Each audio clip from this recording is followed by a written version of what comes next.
Hello everyone, my name is Noah and welcome to this Stet Studio video.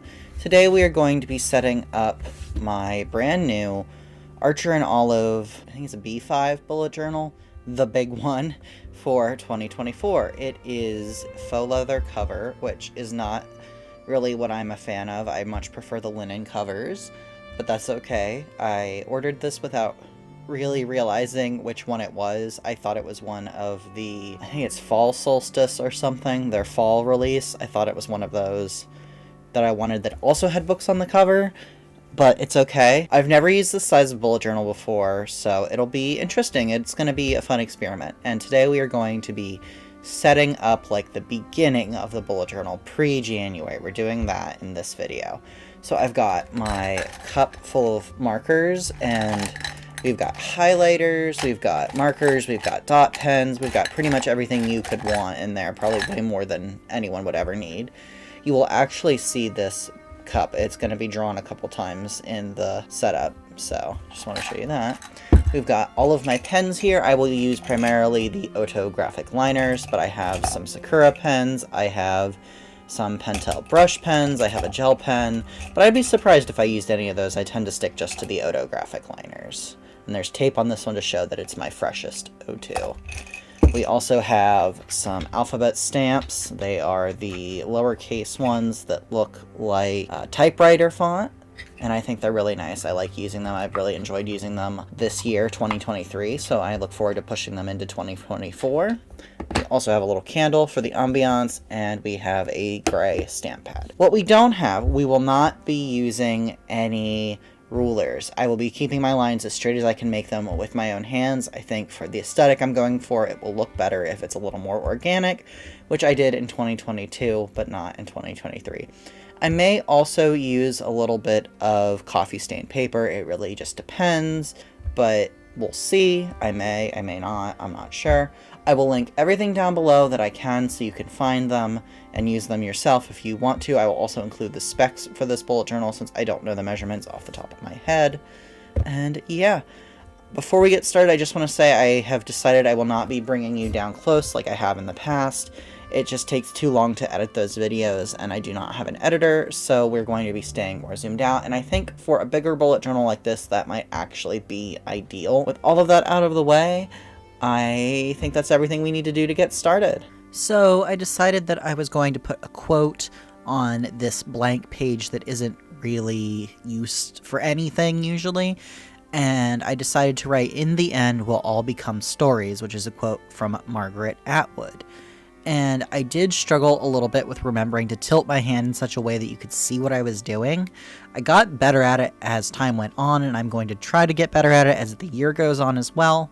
But overall, I am happy with this sort of setup for filming. It was a lot easier for me to edit, and I still feel like y'all get to see what I'm doing very well. And this is a hand lettering font that I also have saved on my Pinterest. It's pretty basic, but I think it looks good, and I liked this sort of typewritery font, and it matches the stamps, so it all goes together pretty well. I also decided that I was going to fill in, I suppose, all of the handwritten letters off screen. This was such a long video, or such a long process, I suppose. The video isn't that long, that some of it had to happen off screen, so you will see in a few spots where things happen off screen. And then for my sort of cover page, I decided to draw a gigantic bookshelf with a door in the middle, sort of leading into 2024, which is actually kind of similar to what I did at the beginning of 2023. I will link to that video so you can see, but I thought this would be fun. You may be guessing that the theme for the bullet journal this year is books and stories and reading, and it is, and I will go more in depth with that in the next video, I believe is when I set up January, and I'll officially announce the theme.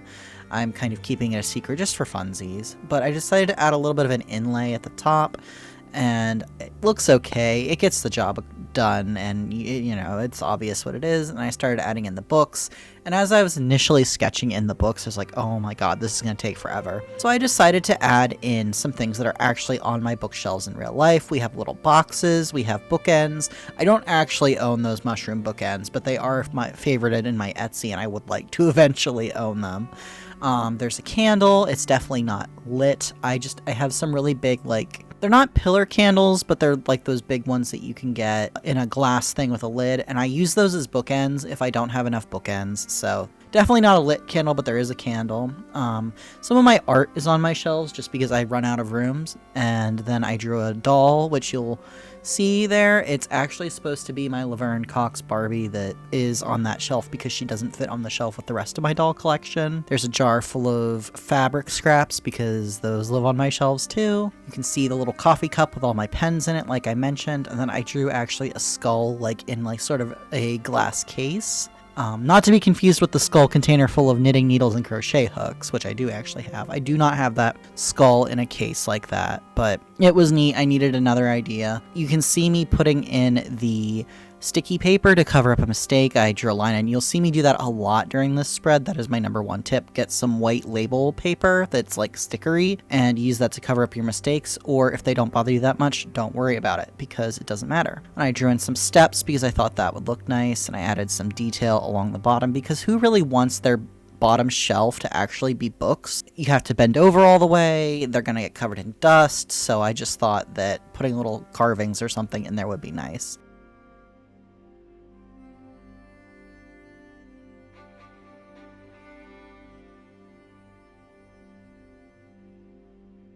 Then I drew in the 2024 with the same font and moved on to the next page, which is my measurements page. Like I said, I've never used this type of bullet journal before. It's a different size than I use, so I thought it might be useful to draw in the measurements for a half and horizontally, a quarter vertical and horizontally, as well as thirds, both directions, and a box for my calendar so I automatically know both what size it is and how far over it should be when I start it. And then right in the middle, I wrote measurements using the same font. It's a really basic sort of spread, but it is very useful. I've already started using it. I used it a lot during the initial sketching setup because that was one of the first pages I did. And then I put in a key here, a page for a key, and honestly, I don't really know why I did that. I don't know. I don't think I'm going to use it very much. I did draw 2 little keys in. Those are actually keys that I have floating around from my journal when I was a kid. I had one of those diaries that locked. And now we have a page dedicated to the book rating system I am going to be using. You may have seen the reading journal videos I did this year, and I liked it. I had a lot of fun with it, but I didn't have any sort of system for rating the books, so I kind of felt like sometimes the rating was a little inconsistent. So I decided to go with the Cawpile system, which is by G from Book Rush, I believe is what it is. I'll have it linked down below either way, and I just stamped everything in, wrote in a little bit about how to use it and what the scores would be, and I'm not using this because I absolutely love it. I'm using it because I found it seemed good. We'll try it. If I really hate it, I can change it out or just use it for the year. And I will say it took me forever to stamp in all of these words. I thought stamping would be quicker, and honestly, I think writing them in, even with the big fancy hand lettering, would have been easier. It was just so much stamping. And you will notice that I did this video over the course of a couple days. The candle goes out and I don't relight it. I'm wearing a different shirt, one with long sleeves that you can see. And I just did my best. It took me forever to set this up. That's always how it is for me with my beginning of the year setup. And I think because this bullet journal is so big and I have so many plans for the next year, there was a lot that I wanted to fit into it. And I wanted to fill up the pages when I could and where I could. So it took a long time. I think it took me 2 days just to do the sketching. And like I said, I did a few things off screen because there's just no way I could have set it up the way I wanted to and included everything and still made it a usable video. So to talk a little bit about the Cawpile system, C stands for characters and credibility, A is atmosphere and authenticity, W is writing, P is plot and personal impact, I is intrigue, L is logic, and E is enjoyment. And you give each one of those categories a score out of 10. You would add all of that together and divide by 7, so basically you're finding the average score. If the average is less than 1.1, it's a 0 stars. If it's 1.1 to 2.29, it's 1 star. If it's 2.3 to 4.59, it is a 2 star. If it's 4.6 to 6.99, it's a 3 star. If it's 7 to 8.99, it's a 4 star. And if it's 9 or above, it is a 5 star. And I really think that that is a good way to move forward with this, because I think it will make everything more cohesive. And then the next page is something called a tarot tracker. I'm not going to go too much into detail with this because this is for a project I'm not going to talk about until later next year. You can probably figure out what it is just by looking at it, but I am not going to talk about it too much. This is what it says. It's a tracker. It keeps track of every card in the major and minor arcana, and it allows me to track my progress with this project. I can't say much more about it, so I'm going to talk about the actual making of this spread. I thought it was going to be super easy, and then I messed up. This was a mistake I made a couple times in different spreads where I would do something in pencil and then realize it wasn't going to work, and think, oh, well, I'll shift everything and I'll remember it when it comes time to do it in ink. Friends, I did not remember. I can't do it like this. I need to actually change things or make a note on the page. And it didn't work. It was silly of me to think that I would remember because that's just not who I am as a person. So I shifted everything around. I moved everything up a line, if I remember correctly, and then I started putting in more of my label paper to fix things, and then I actually made another mistake by putting in too many squares under one of the minor arcana suits, but I went in and fixed it with the sticky paper. It's such a useful tool. I don't know what I would do without it. I just use offcuts from when I print out labels for my business. I don't have an actual label printer, so I use a regular printer with that sort of adhesive paper. And I went and wrote in all of the different cards for the minor arcana and the major arcana and all of the suits and all of that.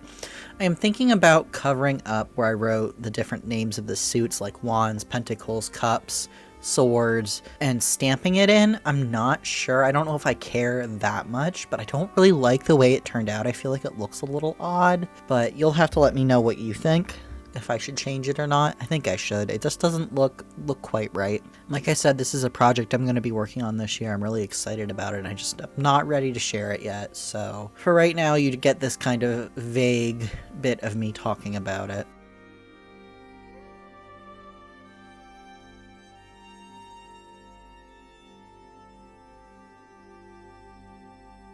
And then I added in a few more categories, as well as, you'll see in a minute, the colors to coincide with each category, because I wanted to be able to use those colors throughout the tracker. And then we move on to the next spread, which is Milestones, and this is a really, really plain spread. It's literally just the title. And I did that because I wasn't exactly sure how I wanted to use it, but basically, I want a space to write in exciting things that happened to me during the year as a sort of memory-keeping spread. And then the next spread is holidays and events. This is something I use primarily from social media and marketing for my business, where I write down things like Lesbian Awareness Week, or Asexual Pride Week, or Send a Letter to Your Friend Day. Just different days that I'd like to mention on my social media and maybe talk about because they're important to the philosophy of my business, or I think they'd be fun things to talk about on social media. So I found the best way to do this is actually to create a separate calendar rather than try and keep track of this on my year at a glance, because it would be just too full. This is the third time now. The first time I literally just had a list and I wrote these things down as I noticed them or came across them, and then last year, once I had a pretty good list, I created a calendar that looked a lot like this and wrote them all in. So now I'm recreating that calendar for this year, and I didn't write any of them in during the video. I'm going to do that sometime in the future, probably sometime this week. I just haven't had a chance yet. And as I discover new ones, I'll write them down as well if there's anything else. And it's really nice to have all of these events just kind of to pull from, and different days or weeks to celebrate different people. And it's a really nice option that I like having in my bullet journal.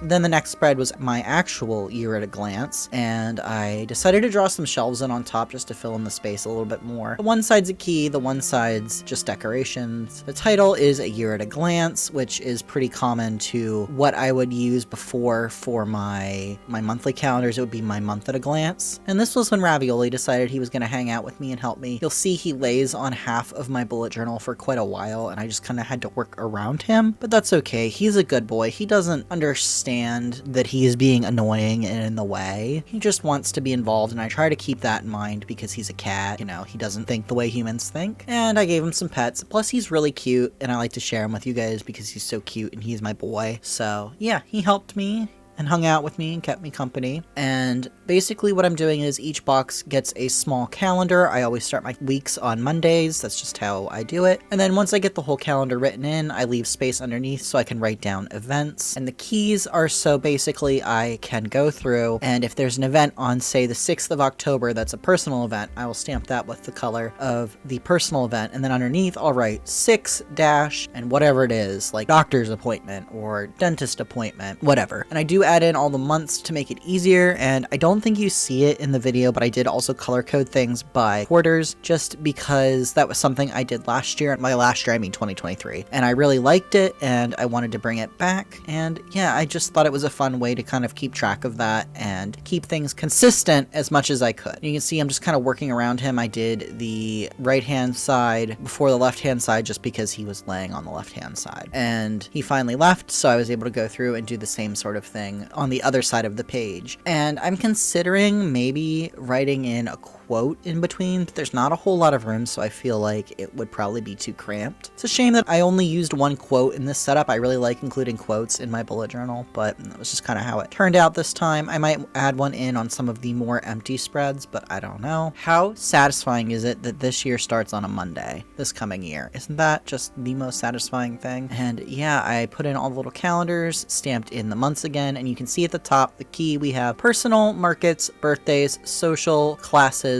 other. So for personal, that'd be things like a dentist appointment. I don't know, you're getting a new door put on or something in your house. Markets are the markets that I vend at for my business. Birthdays is pretty self-explanatory. Social is for any time I'm going out of the house and meeting with other people. So maybe I'm going out to dinner with some friends, etc. Classes is really any sort of professional development. I take a lot of classes. I meet with my mentor. Sometimes I go to figure drawing sessions to keep myself, used to drawing and stretch my skills. And there are just other sorts of social networking things that would go in there, and other is just other.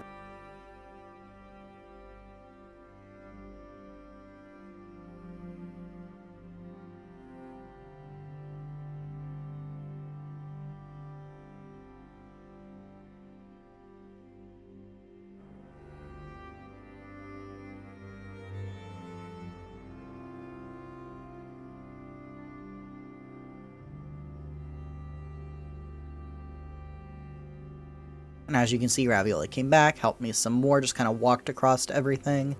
And you can see me picking out the dot markers. I wanted to coordinate the mild liners with the dot markers at least a little bit so that I could use dot markers on the actual calendar and then use the regular mild liners in other places. It just felt like it might be something useful to coordinate them that way. And then I stamped in the words at a glance, which was the rest of, and it was really pretty simple. I included some of the same designs from the cover page, just kind of brought them back through.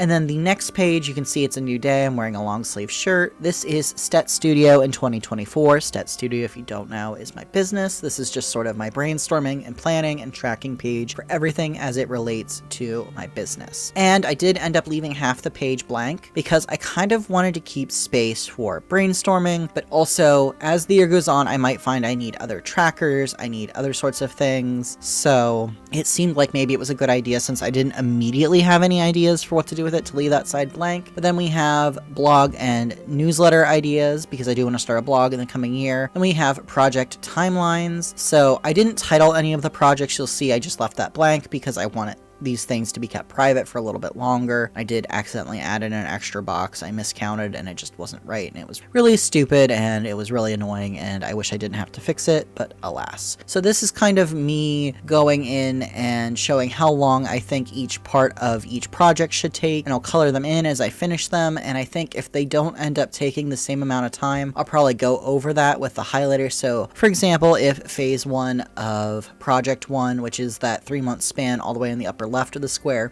takes 4 months, I'll make the line go all the way down to April instead of just filling in the 3. So that's kind of a way to show what I thought it would take versus what it actually took. And yeah, it's just, hopefully will be useful. I think it'll be useful just for me to help understand how long things are taking and how my timeline might be changing. And you can see here I'm fixing my mistakes where I tried to fix a mistake that wasn't actually a mistake. I'm cutting up all these little pieces of paper and sticking them in. It really was a hassle, but it was something that I felt like it was worth doing, because knowing what month it is important if you're going to understand the calendar that I have drawn in here. And each line represents a different project, and each little blob within each line is a different phase, and they're all pretty different. So the last spread for this setup is my market spread. I mentioned markets during the year at a glance. This is something I do for my business. I vend at different markets around Pittsburgh, sort of like art fairs, pop-up shops, that sort of thing. And this is where I can write them in and keep track of them and make sure that everything is planned out and I know when I need to apply and when I need to pay. So the first one is market name, and then we have dates and times, so I know when and for how long the market's going to be. Then we have applied, where I'll write at the deadline for the applications, you know, put a little check mark or cross it off once I do it. And we have insurance and all sorts of stuff. So just everything I might need to keep track of my markets.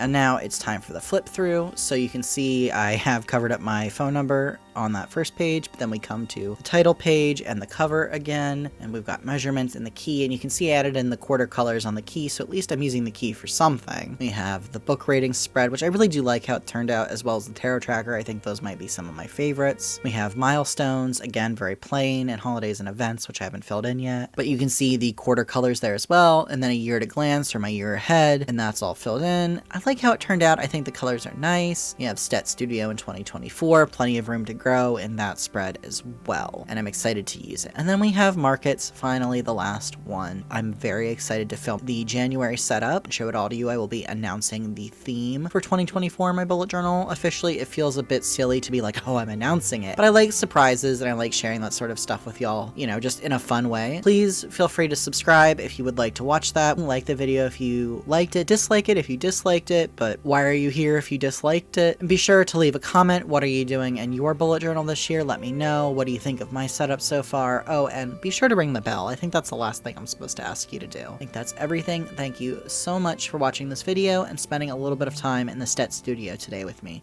Bye!